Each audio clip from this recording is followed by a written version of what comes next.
Welcome back to This Guy's Garage. If you found this video, You're looking how to bleed a clutch.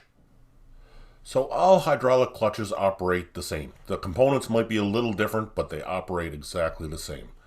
You have your reservoir at the top, you have your clutch master cylinder that's attached to your clutch pedal, which operates as a jack and pumps fluid and pushes your clutch pressure plate, which allows your flywheel to slip, which disengages your clutch.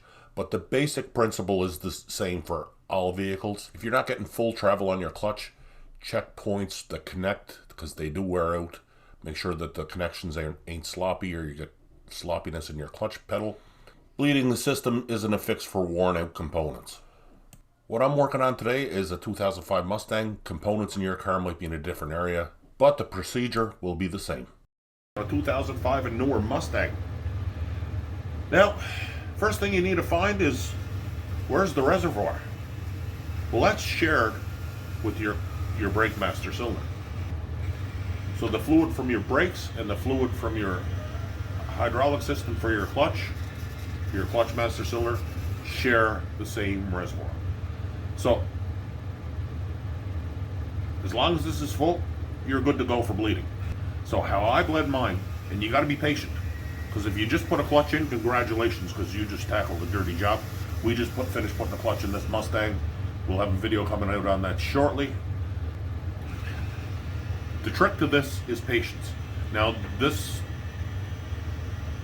2005 Mustang actually has a bleeder on the end of the slave cylinder itself, but it's unnecessary. You just need some patience.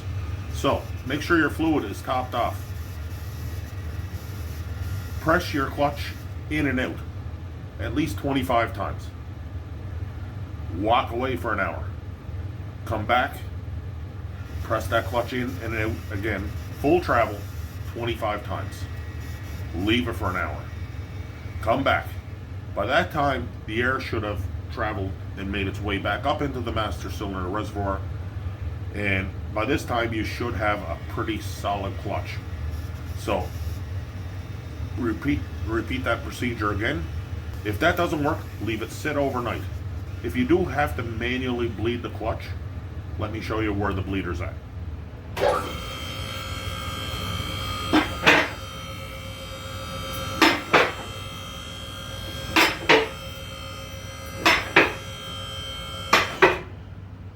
Okay, see here, this is your bleeder cap, so you're gonna have to take that off. And there's your bleeder nut right below it, right there. So if you have a vacuum bleeder, you can just open that vacuum bleeder, pull some fluid through. Once you got the air out of the lines, you're good to go. If you don't have a vacuum bleeder, you have to have somebody in the car press on the clutch. You open that bleeder and you close it. Then have the person release the clutch, press on the clutch again, open the bleeder until you get clear fluid running out. Clear as mud. That step will have to be repeated till you have clear fluid running out, no air bubbles. So thanks again for stopping by This Guy's Garage. I hope this video helped you out some. If it did, you can hit that subscribe button right there. That's the best way to help us back. Leaving a like helps us with the voodoo algorithm. And if you have any questions, leave them in the comment section down below. We're always happy to answer questions here on This Guy's Garage. So, until the next time, folks.